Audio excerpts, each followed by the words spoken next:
Hi everybody, it's Melanie. So I'm doing another video in my Perfect Neutral Eye series, and today I decided to use the Too Faced Sweet Peach palette.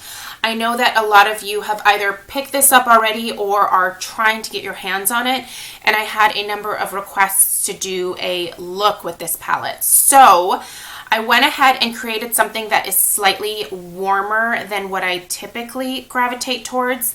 I tend to probably prefer more neutral or cooler toned eye looks, but I went ahead and used some of the warmer shades in the palette and came up with this for you guys. So I'll show that to you in the tutorial here next. As far as what I have on the rest of my face, I will link it down below for you. So if you're wondering what is on my lips, cheeks, whatever, the information will be down there. Yeah. So I hope that you guys enjoy this tutorial, and let's get right into it.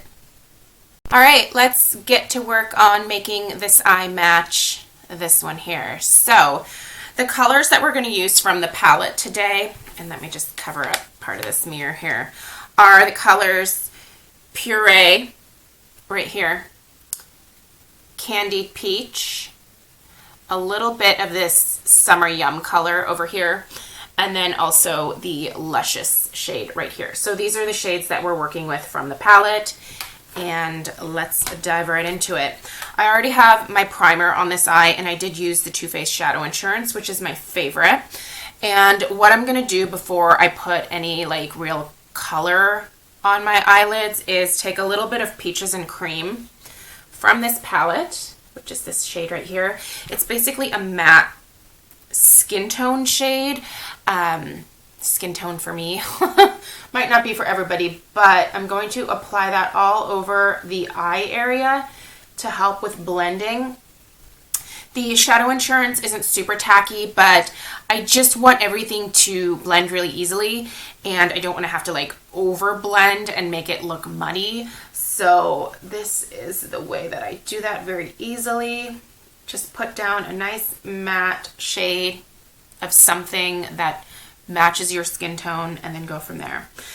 First thing I'm going to do is take my blending brush and go into color Puree, which is this guy right here. Put some on there. Now these do have some fallout, so keep that in mind. Tap off the excess first, and hopefully you guys can see what I'm doing here. So I'm going to place this into the crease area first, laying it down where I want it, and then I'll come back and start to blend it.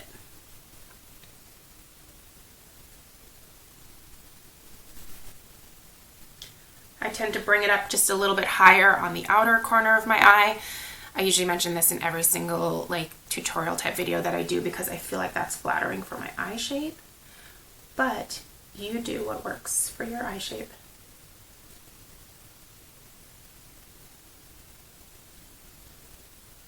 Okay.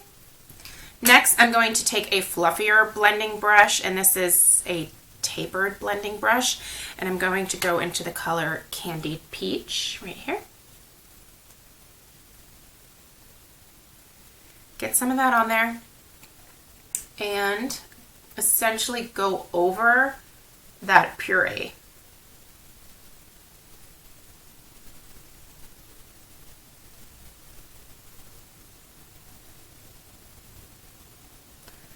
I want to create a gradient going up. I don't want it to be like super harsh, if that makes sense. Like I don't want there to be a line of like, this is where Puree ends, this is where Candied Peach ends. I want it to like be a gradient going up to the brows.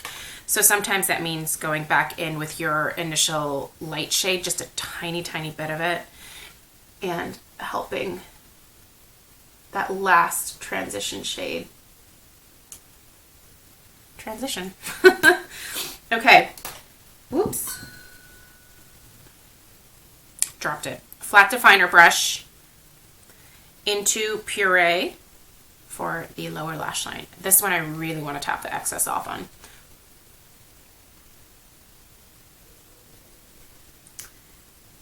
I apologize if you can hear my tummy growling. I haven't had breakfast yet.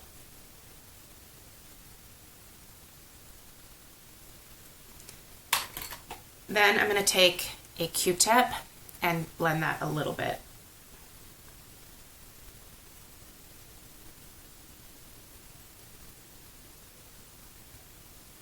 Okay. Basically just a flat eyeshadow brush. Take that into the color Luscious and put that on your lid. This is a much warmer look than what I typically gravitate towards, but I do like the way this looks with my eye color.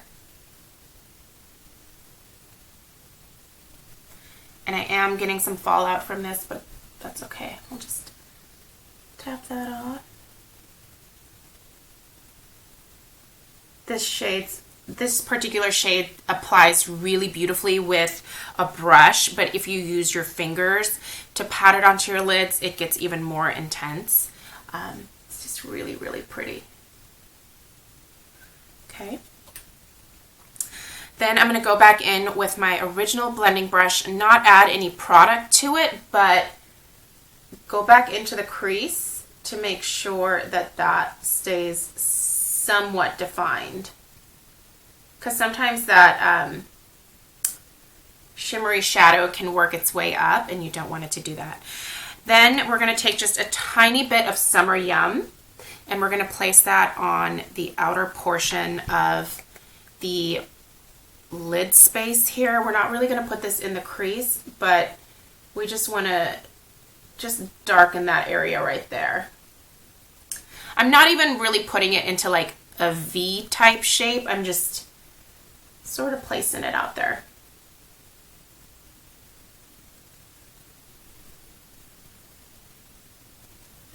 Obviously make sure that you're matching. Okay, at this point I'm going to go ahead and get rid of that excess, that fallout that I have. Put on my liner. Today I am using the Kat Von D in Immortal Love. This is a pencil liner. So I'm just going to put that, sorry, this is really, it's hard for me to do this because it's at a different angle than what I normally apply my liner in.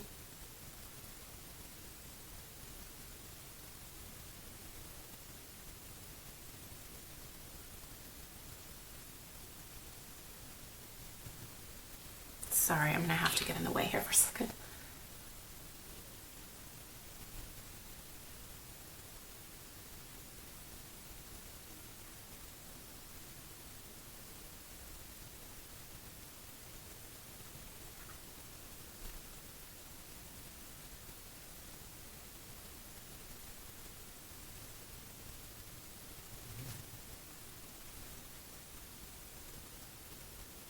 Okay. Last thing I'm going to do is take a little bit of Delectable, which is this matte plummy shade, and I'm going to put that over the eyeliner that I just put down to help make that look a little bit softer.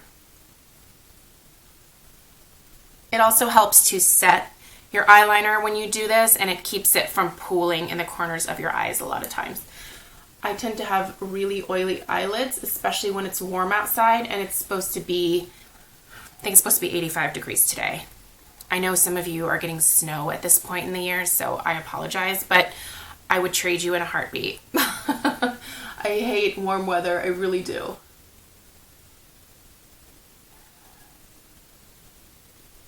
Okay. So I'm going to go ahead, turn the camera off, do my mascara. I will be using the Too Faced Better Than Sex mascara. Show you guys the finished look when I'm done with that. And there you have it. So pretty simple.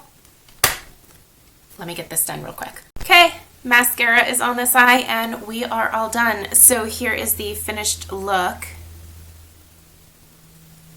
I love it. It's definitely a lot warmer than what I typically do, but it's fun for this time of year, and I'm a big fan of this palette. I do think that if you have a tendency to be an over blender, it would be easy for you to get a muddy look with this palette, so keep that in mind. But I find that for me, as long as I don't overblend these shadows, they turn out really beautiful. Again, I love the way that this palette is curated, and I like that it's easy to get warm and, you know, cooler, more neutral eye looks from this as well. And I'm a big fan. So hopefully you are able to get your hands on it if you really want it. And that's it. So hope that you guys enjoyed this. Let me know if you have any questions, and I will see you guys in my next video. Take care.